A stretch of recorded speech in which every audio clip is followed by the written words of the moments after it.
There we go.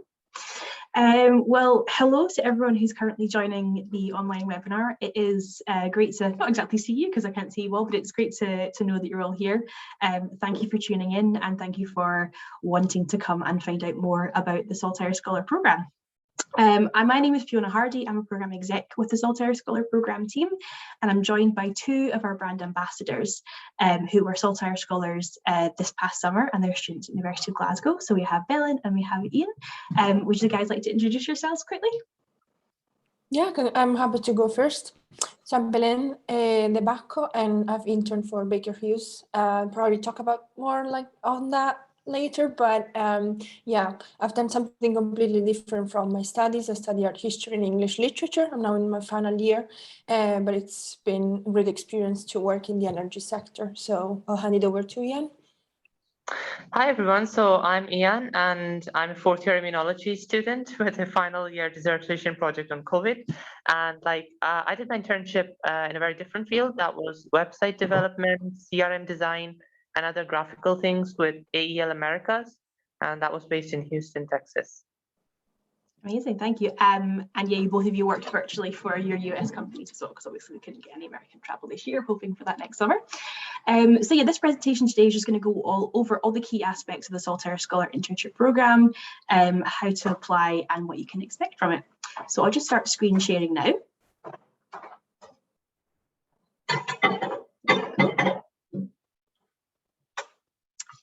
So the Saltire Scholar Programme is run by our sort of umbrella organisation, which is called Entrepreneurial Scotland. So Entrepreneurial Scotland is an organisation with a vision, and our vision is to inspire and develop Scotland's people to build the most entrepreneurial society in the world. We're doing this by joining the dots, as we like to say, in the Scottish entrepreneurial ecosystem. So this means we collaborate with different businesses, universities, government, public and third sector organisations, and the media too. And then by investing in the next generation of talent, that is students like yourselves, we're enabling people in Scotland to fulfil their leadership potential. So Entrepreneurial Scotland, in terms of programmes, Saltire programmes, we have two different sort of arms. So one arm is the talent development side, which is things like the Saltire Scholars Programme, which is what you're here to learn about today. And that is for students. And then once you've been a Saltire Scholar Programme participant, you then get to become part of the alumni network. And in that, there's lots more opportunities for career development and networking and just skills development in general. And then on the other hand, we have leadership development, which is this is for people who are a little bit further forward in their business career. And this involves different programs that we have called Saltire Leaders and Evolve and Babson, and that is one of the college, that's a college over in Boston in the US that is the #1 in the world for entrepreneurship. So we run all these different programs for people at different points of their careers. So just before I see there's some answers coming in already. Thank you very much. What we're going to do is answer all those questions at the end, and you might find out during the presentation as well the answer to your question too. Before I show you this next video, I'd love it if you could pop in the chat box, which is right there, what your dream internship would be. So is there a company you really like to work for? Is there a project you want to work on? Where in the world would you want to be based? If you can just pop that in the chat box for a little bit. And whilst we're waiting for those answers to come through, I wonder if Ellen and Ian can talk a little bit about what their project with their host company involved. Yeah, I'm happy to start. So as I said before, I interned for Baker Hughes, which is an oil company, but now it's transitioning to be an energy technology company. So I've been working on a lot of smaller tasks involving government affairs and policy analysis. But the main project that I've worked on was what they call the Knowledge Management Center. So it's practically an online system of knowledge sharing. And I had to build one completely from scratch, specifically for the government affairs team. So that was the big project I've been working on. And it took me like 4 weeks, like half of my internship time. Ian, would you like to go on?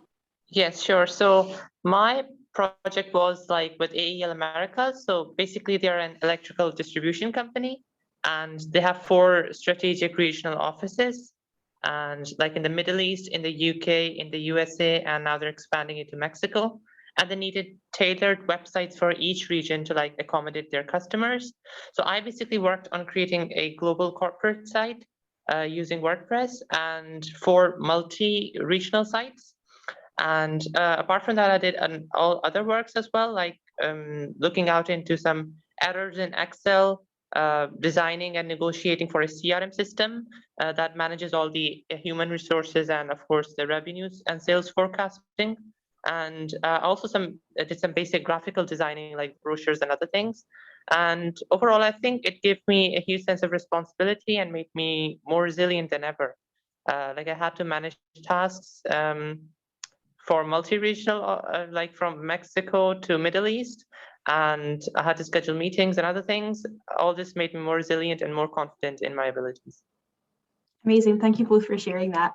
So we have had a few answers that have come into the chat box. So we've got people saying things like public service sector, love that. I would love to work for a medical device company. Well, we actually had a few of them on board as our host companies this year. So we had one based in Switzerland called Edwards Life Sciences. And then we also had JTech Medical based in Utah in the USA. So we have them as well. Sustainable energy sector, yep, that's great. We have some of them. Fashion sector or law, fantastic. Biomedical engineering, HR, arts or general business, love it. New York City, Paris, Vienna, yep, we've had a lot of internships in the past in New York City in particular. Pharmaceuticals, financial banking, yep, everything you've just said, you can do, very likely do it as part of our internship, because as you'll find out, we work with so many different host companies across the world, across various sectors, and you don't need to go into something that is specifically linked to what you study, as these two have just told you as well. It's all about the transferable skills that you have. So what I'm going to do now is show you a little video that is a nice overview of what you can be, what you can do as a Saltire Scholar.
There we go. So that was our basic general overview of the programme. I'm just going to play the last couple of bits again because I have a feeling that my cat stood on my keyboard and paused the video, which is what working from home is like. So I'm just going to pop that last bit in again.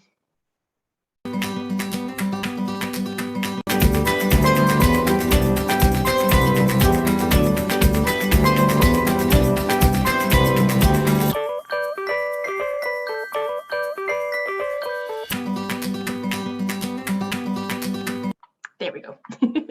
So obviously that, like I said, that just gives you an overview of the kind of things you can do as a Saltire Scholar and the kind of projects that are available to you as well. And like it said there, we've had so many different scholars and so many different kinds of backgrounds and degree backgrounds. So I'm just going to give you a bit of an overview now of the programme as opposed to just the video. So this is kind of like our sort of history part of the presentation, just a little bit about who we are and what we do. So what does the programme do? We offer fully paid, fully remunerated summer internships. And for the University of Glasgow students, these will be the international opportunities that you'll be able to apply for. So they are fully funded. We offer commercial opportunities across all industries. We offer in-person and virtual opportunities as well, depending on what your preference is or what the host company's preference is as well. We are open to any degree discipline in your penultimate year of study, so it doesn't matter what you study at all. You can apply regardless of what you're studying at university. And you must be passionate about the future of Scotland and be aware of your transferable skills. But on top of that, there is going to be so many opportunities to develop your skills as well during this programme, which I'm sure the other two will definitely vouch for a little bit later as well. So we were founded in 2007 when we had 6 scholars, as you can see down there, and we've grown exponentially most years since. Obviously COVID hit and then we didn't have quite as many, but we ended up with 135 this year, which given everything, given that it was still a pandemic year, is still a huge success. And we've had scholars interning in various different host companies, like I said, about 80 or so this year worldwide, and that was both in person and virtual. So we exist to find, fuel and spark the next generation of leaders for Scotland. So that's our mission as a programme. And we also we do this by providing commercially significant, life-changing internship opportunities. So for some, this means that it's your first time overseas. For some, this means that it might be your first experience of the world of work. And for some, it's the fact that you've come into the host company and you're leaving such a legacy behind that they couldn't have had without you. So that's why we say they're life-changing in various different ways, regardless of whether they're in person or virtual. So I've got, this last bit here is just to do with the key outcomes of the programme. So ideally, this is what we think you will leave the programme with. And I think, like I said, Belen and Ian, I'm sure they can vouch for this as well when we call on them a little bit later. So the idea is that you'll have increased confidence and ambition. The reason we do these for penultimate year students is you go on your internship in the summer before you go into your final year. So you go back into university sort of ready to really tackle that final year with more confidence and ambition. Getting a global perspective. So this doesn't just mean working in a host company that might be based abroad. Every host company we work with, even if they're based in Scotland, they'll have an awareness of the global market, basically. But particularly if you do an international internship, you'll be able to create an awareness of your transferable skills. So with both transferable skills and entrepreneurial mindset, we do ask that you have an awareness of this when you apply. But ideally, you'll be building on that when you do your internship experience. And there'll be times when you kind of think, oh, yeah, no, I'd recognize more of these transferable skills that I didn't know I had before. You'll be able to increase your connections and develop your network. It's such a huge thing for us at the Saltire Scholar Programme. Network is everything. And there will be various different opportunities for leadership development during the summer as well. So now we have another scholar testimonial from a guy called David from Strathclyde.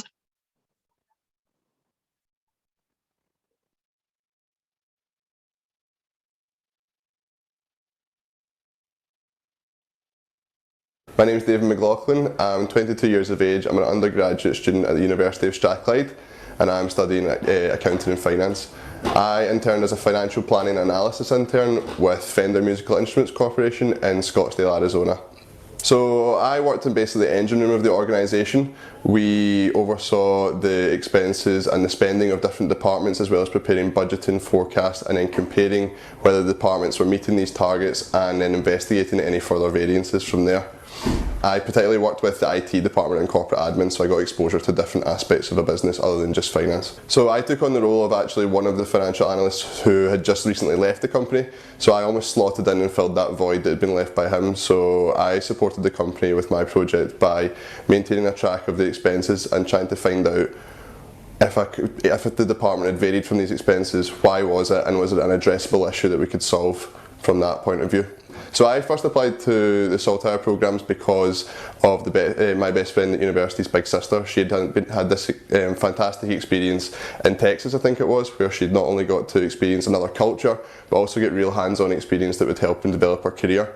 So as someone that wanted to travel and wanted to see another aspect of the world, and also wanted to develop myself, I thought nothing better to do than apply to the Saltire programmes. It's the best opportunity for me. So the main thing for me is to give the application the time and consideration that it deserves. Well, it seems like, you know, you could maybe do it and bash it out in a week. Don't do that. Prepare for it as soon as it comes out. You've got about a month to do it. Really take that month, because your effort and preparation for the application is telling, and it carries through all the way through the application process right to the host company. I think as well, there's no such thing as over-preparing, so if you get through and you get the speed interview, really take the time, think about all your experiences that you've done in your life and draw from them as potential answers to questions, and then from there on, over-prepare is better than not preparing at all for a host company interview. And from that aspect, if this is something that you really want to do, I would start financially preparing for it just now, because this is a once-in-a-lifetime opportunity that you're afforded by the Saltire programmes. It should really be treated as such, so save some money just now in case you actually are successful and you want to travel after your experience is finished. Being a Saltire Scholar, it means a lot to me. It's an opportunity, I think, to really join a network of people that have similar views and similar drives to me. We're all striving to sort of make a positive change to the future of Scotland and to ourselves, so the sense of encouragement that I've felt just since becoming a Saltire Scholar has been really unprecedented, and it's something that I'm looking forward to continuing as we develop in the future.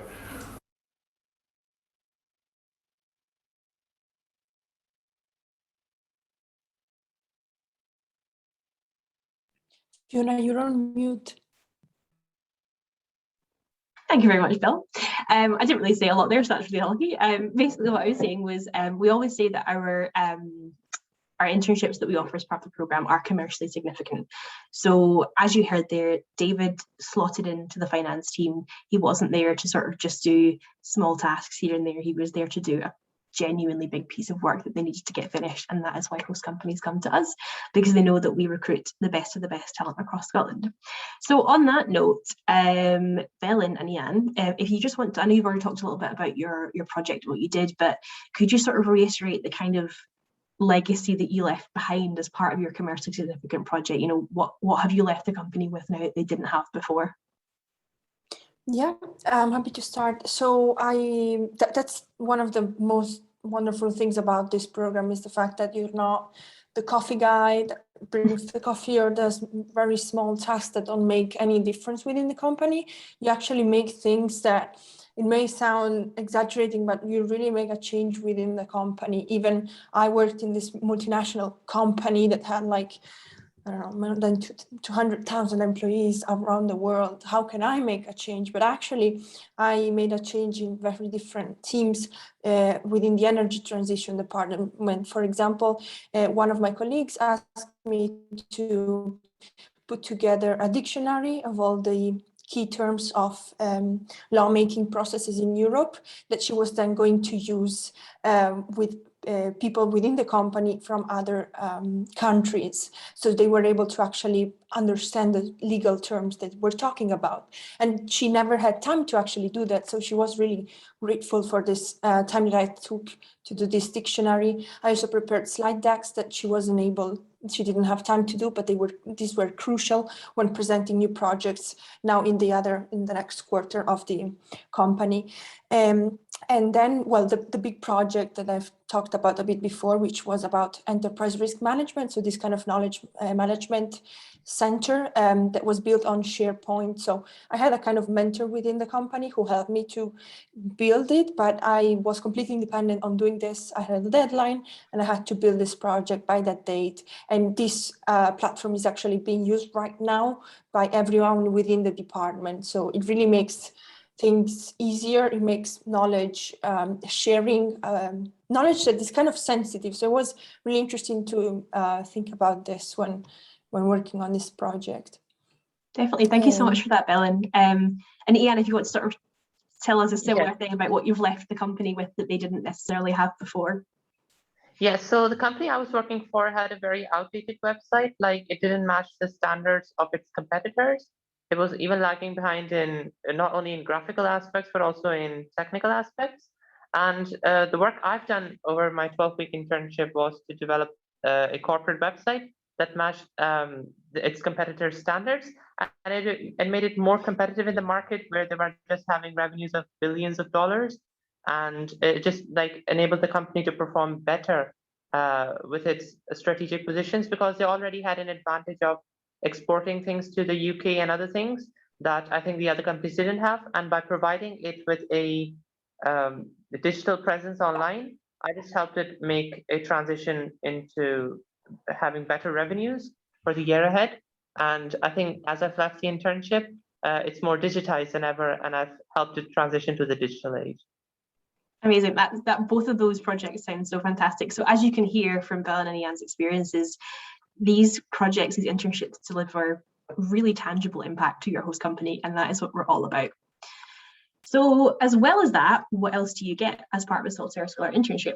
So as I mentioned, University of Glasgow students on the programme will be able to apply for international virtual roles. This is because every university that we partner with, as you saw in the video there, provides a financial contribution in order for these internships to go ahead. So obviously, like I said, these internships are fully funded, and a lot of that support comes from a university as well.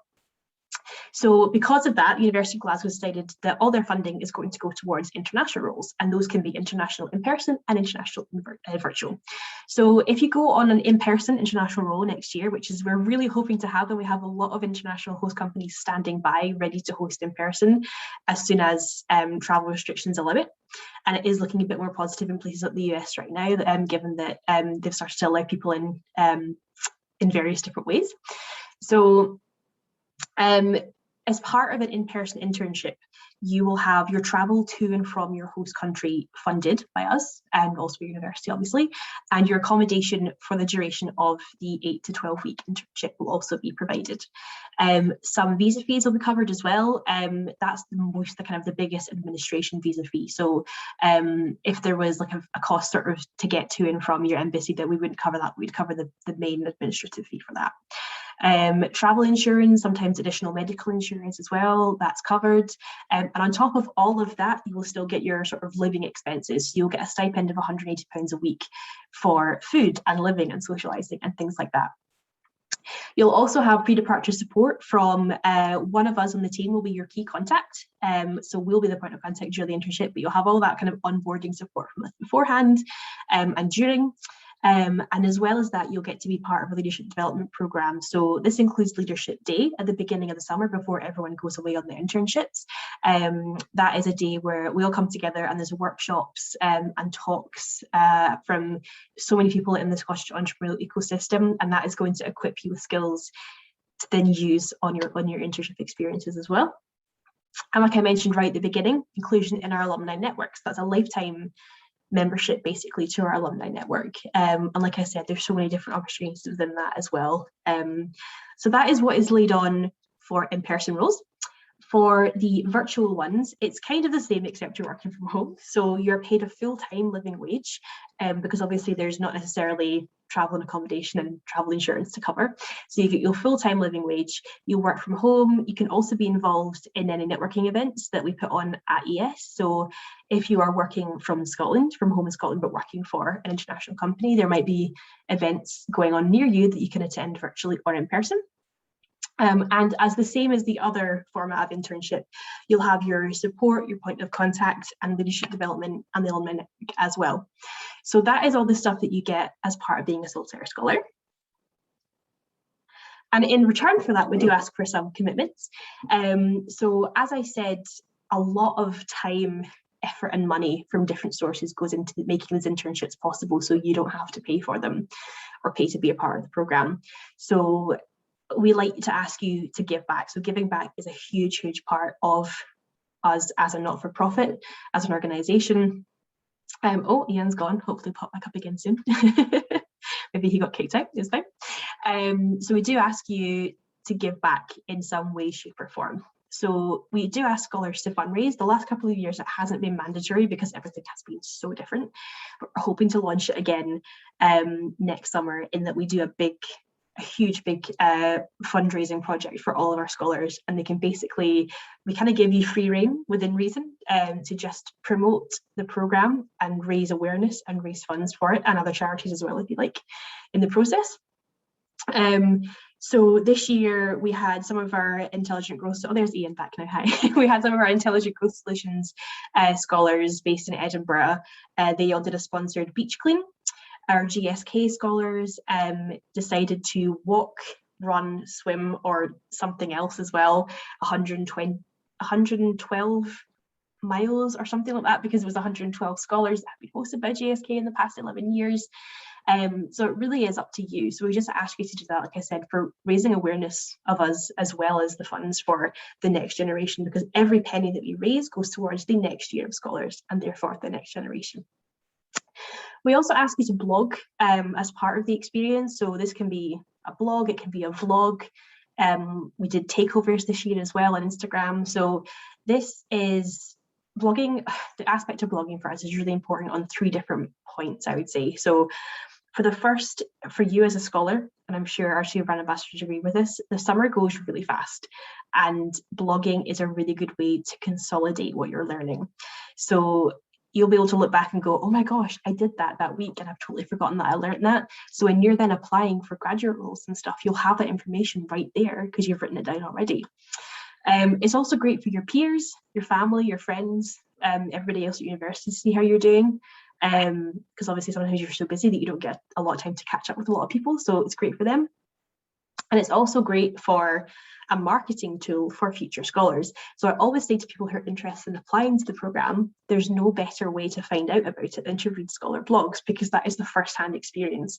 I could talk about this internship for hours and hours, but ultimately I didn't do it.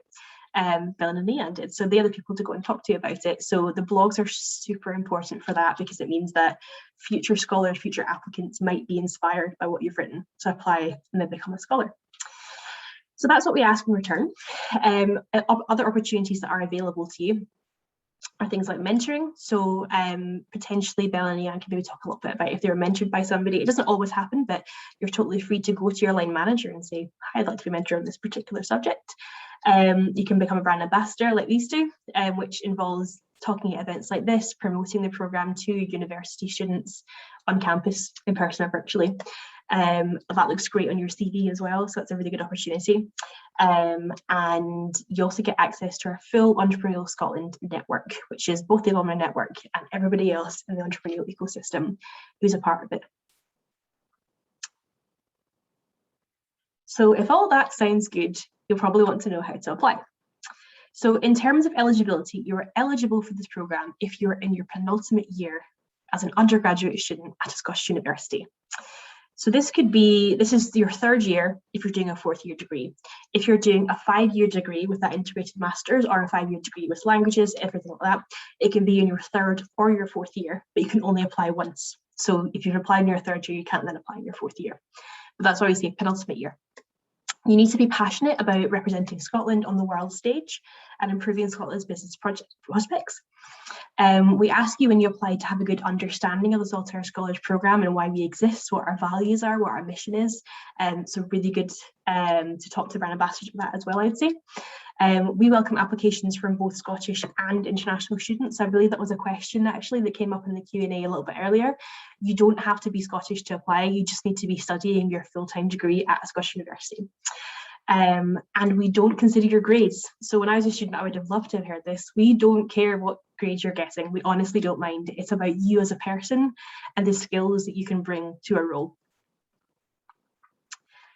So as I mentioned earlier, the host companies we work with know that we source the best talent across Scotland for the projects they have that need to be done. So in order to find this talent, we put you through quite a rigorous application process. So this video explains it all, but there is help at every stage, which you'll find out about later as well. So this is like a little overview of our application process and what to expect.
So as you can see there, like I said before, it's quite a long and rigorous application process, but it really is worth it. And even if you only make it to the candidate pool, there's so many opportunities in the candidate pool as well. So we have this sort of mini program within the candidate pool called More Than an Internship.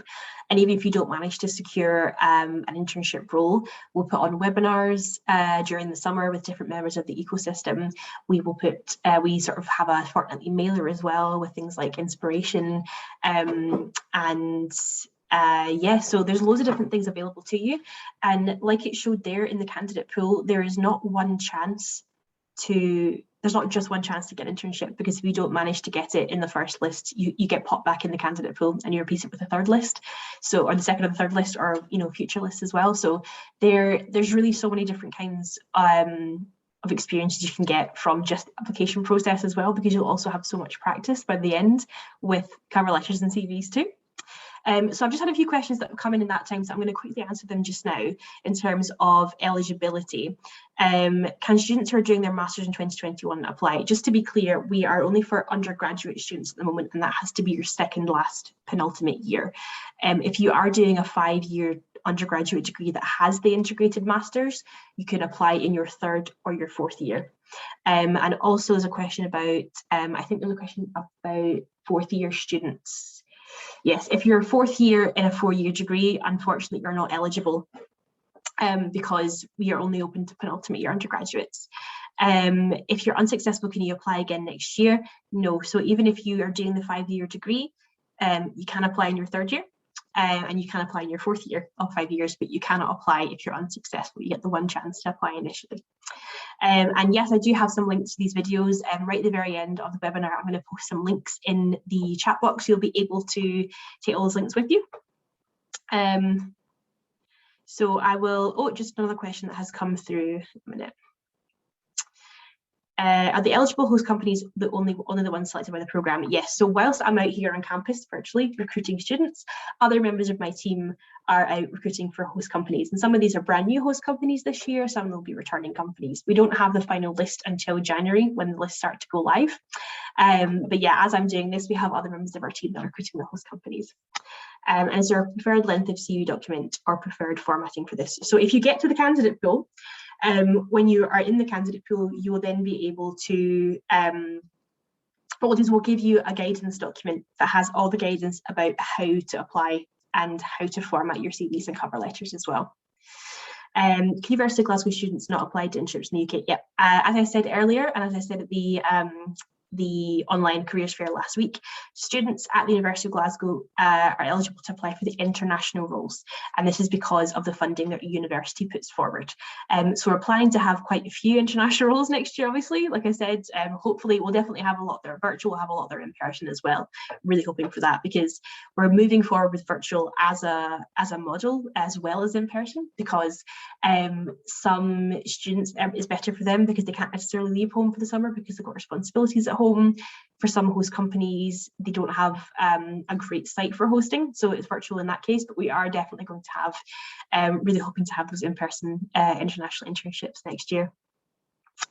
Our host company is just choosing for the Saltire programme. So when it comes to this particular programme, the roles they come to us with will just be for the Saltire programme. We have some host companies that recruit from us, and they also recruit from an internal internship programme as well. They also do, but the roles that they come to us with are the ones that are just for the Saltire applicants.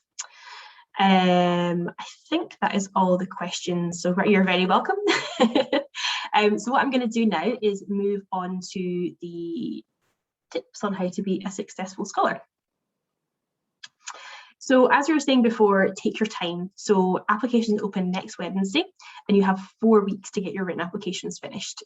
Draw on all of your experiences from life, not just your studies.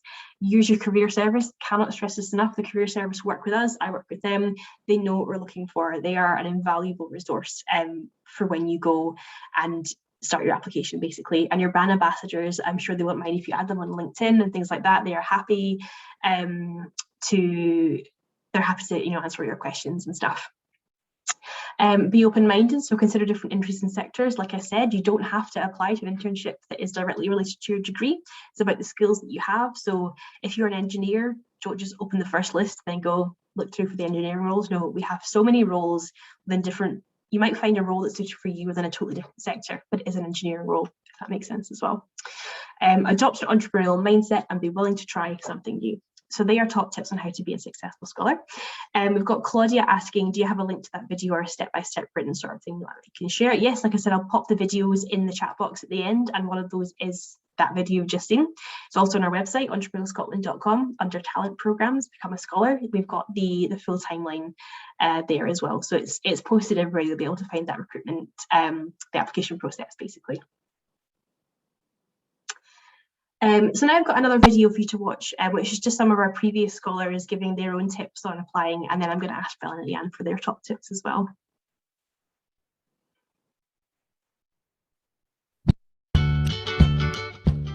My advice would be, one, just to give it a go. It's the worst they can do is say no, and the best that can happen is a huge amount of experiences and learning, and just a lot is laid on for you. They treat you so well, they take care of everything. And my other piece of advice would be to really sell yourself, not just on one aspect, but on every aspect you think that makes you valuable as a person and as an employee. I really sold the fact that although academically I feel I'm fine, I like my academics, but I also have done stuff, hobbies and charity work and things like that, which I didn't think were very impressive or important, but that Saltire really picked up on and thought added a lot to my personal value, and that also made me value those things more as well. Definitely apply, nothing to lose. It's not a very long application, and I think the core of the application is just trying to get to know you, and if you're the kind of person that can really grasp this opportunity. So, you know, don't be worried about like if you have the right attributes, you know, just go for it. You know, see your careers advisor, chat to your brand ambassadors, get the advice you need and apply. So the main thing for me is to give the application the time and consideration that it deserves. Well, it seems like, you know, you could maybe do it and bash it out in a week. Don't do that. Prepare for it as soon as it comes out. You've got about a month to do it. Really take that month, because your effort and preparation for the application is telling, and it carries through all the way through the application process right to the host company. I think as well, there's no such thing as over preparing. So if you get through and you get the speed interview, really take the time, think about all your experiences that you've done in your life and draw from them as potential answers to questions. And then from there on, over prepare is better than not preparing at all for a host company interview. And from that aspect, if this is something that you really want to do, I would start financially preparing for it just now, because this is a once in a lifetime opportunity that you're afforded by the Saltire programmes. It should really be treated as such. So save some money just now in case you actually are successful and you want to travel after your experience is finished. I would 100% go for it. I think I really didn't, because I didn't think I was good enough or smart enough. So yeah, it's not about grades. I also would encourage you to go to your careers department. They helped me so much looking over my covering letters. They really supported me. They gave me mock interviews and gave me so much feedback, and it was so helpful. Even if I hadn't have got it, to have that kind of like insider's perspective and kind of interview guidance, yeah, it was a really good experience, just the whole process of applying. At every single stage, I was speaking to my careers advisor. So she helped me with the application, she helped me with the interviews, and she helped me with the CVs for the host companies that I was applying for. And my career service helped me by looking over my CV to making sure that I was up to standard for a company like PVH, who had kind of quite exacting standards when they were looking for candidates, and make sure that my CV was up to scratch.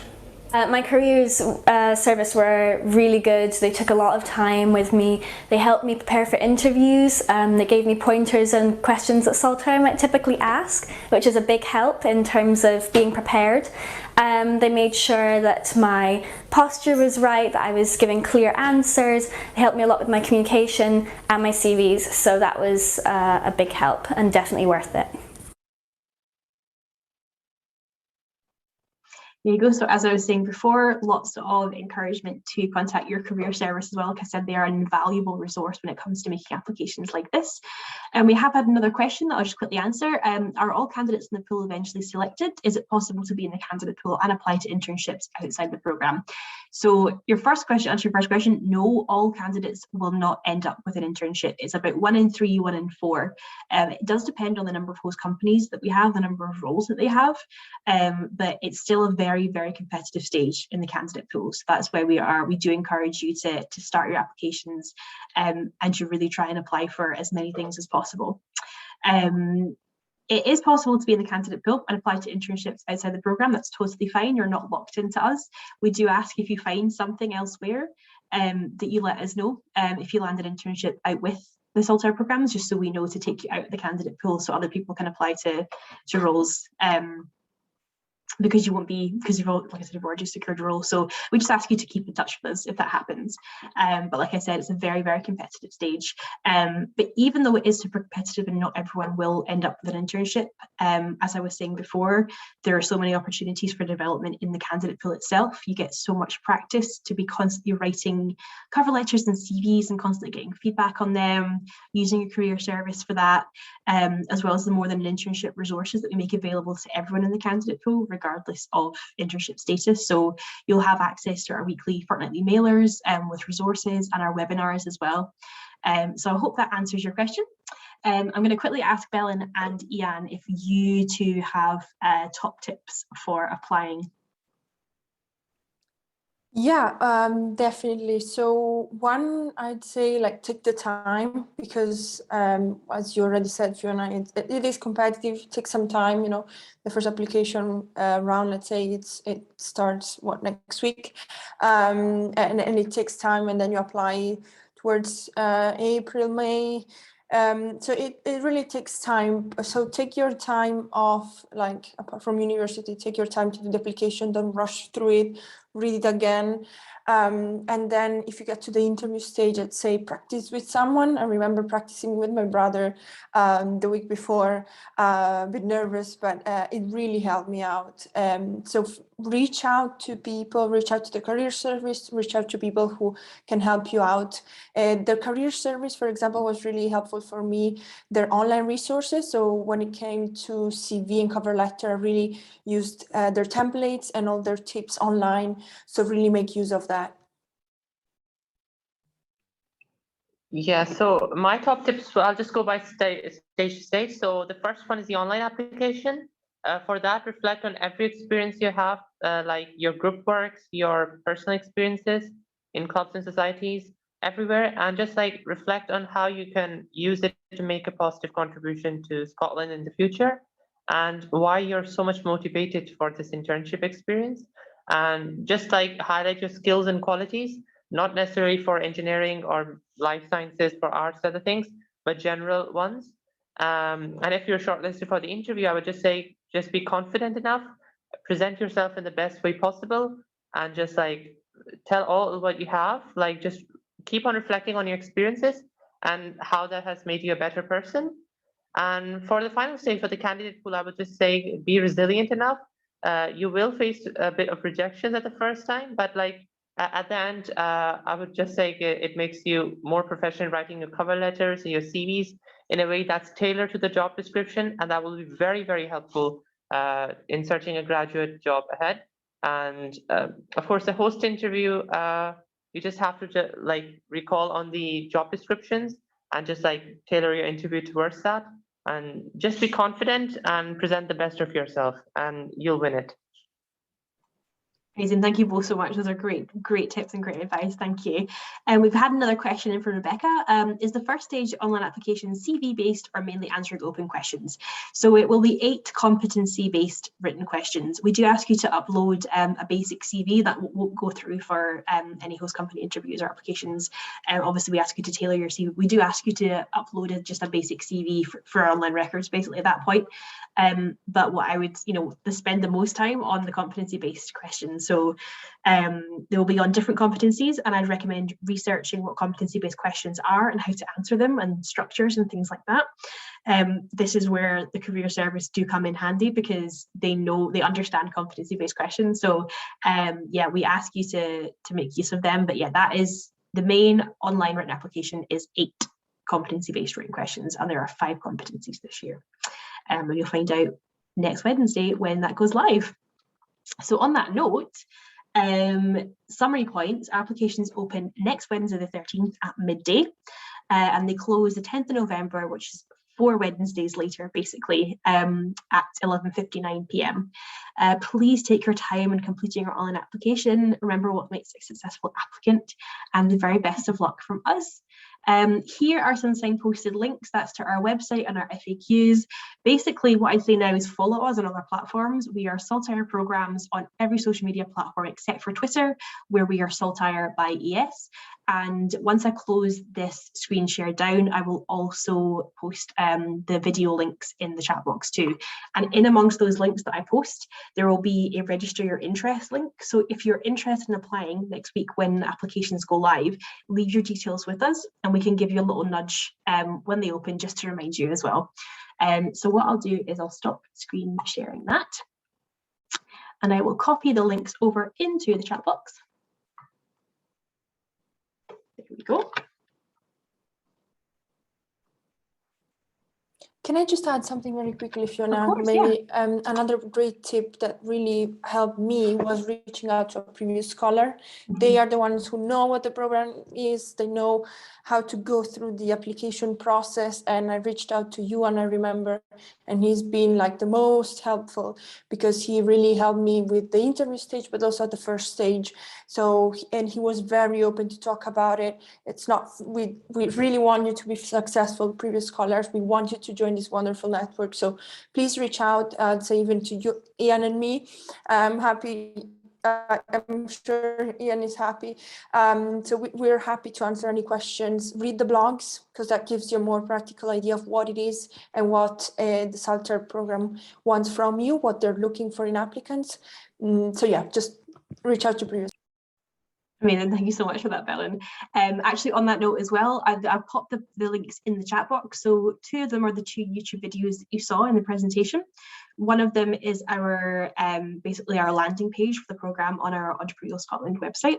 There's also a link there to our blog. So all our blogs from this year and last year are on our LinkedIn page. So I've put the link in there as well. So yeah, just find one on LinkedIn, read as much as you can. And that last link there, the TFA forms one, that is the register your interest one. So if you want us to give you a reminder when applications go live, please leave your details with us there. So yeah, thank you so much to our 2 brand ambassadors, Belen and Ian. It's been great having you here. We are now able to answer any questions that the rest of you might have for the last kind of 8 minutes, 7, 8 minutes or so. So please, yeah, please pop your hand up or put your questions in the Q&A box as well. So whilst people are maybe thinking of their questions, I'm going to ask Ian first. What would you say was the ultimate highlight of your internship experience this past summer? I would say like the highlight was like taking responsibility and just like transitioning to the business life, because university life is like more of academic and just working with research papers and projects. When you get responsibility, you get more creative, I think, in researching out to different things. Like as an immunology student, I had no functional knowledge of websites, but like now, if you would ask me, I've managed hacks and other things to develop interactive maps, developing chatbots and other things, which I would never have imagined. But like you just keep on learning when you're given responsibility, and just that makes you a better person, I think, a more bold and creative person. Amazing, that's wonderful to hear as well, Ian. Thank you for that. And Belen, same question.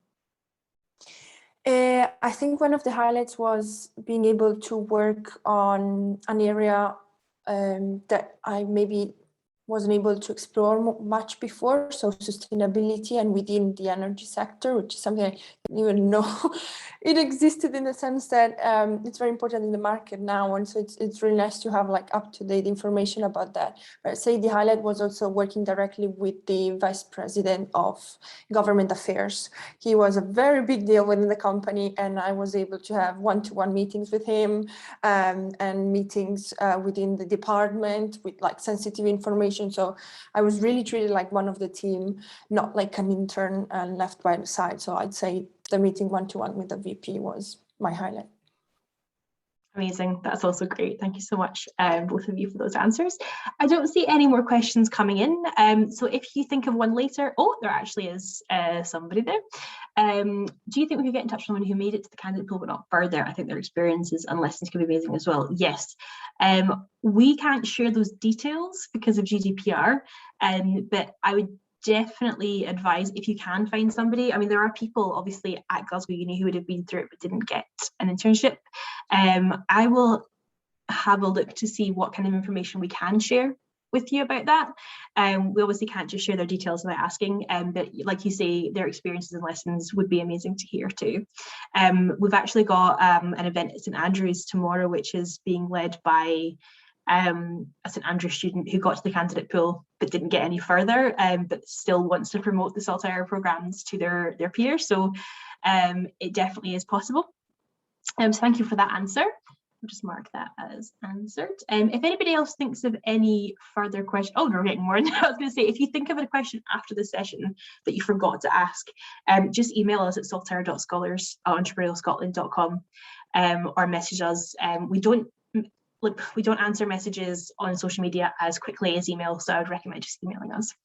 How many people apply but don't get into the programme? So I'm trying to think of the last normal year before COVID.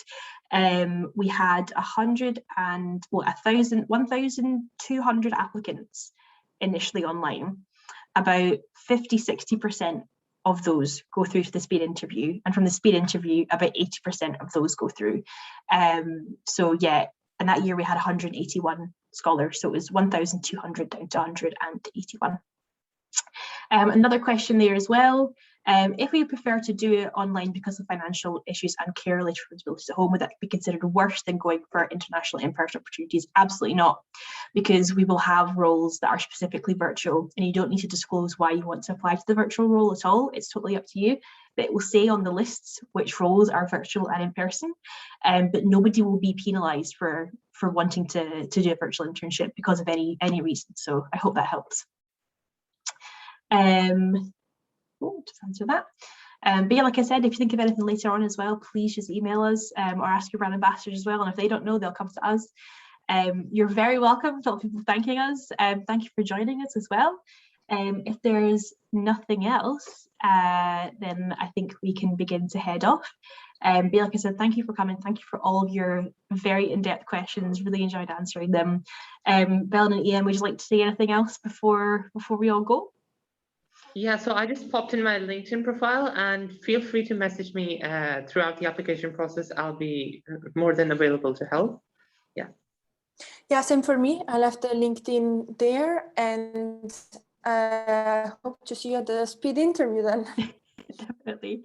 And so I actually just asked you there, how do we contact the ambassador? So yeah, Bella and Ian have put their LinkedIn links in the chat, but also if you go to our LinkedIn, you read the blogs have a link to the writer of that blog on LinkedIn. So LinkedIn is your best bet for contacting previous scholars and ambassadors. So yeah, thank you very much, everyone. Looking forward to receiving our applications. Like I said, any more questions, just get in touch with us. Thanks, everyone. Bye. Thank you. Bye.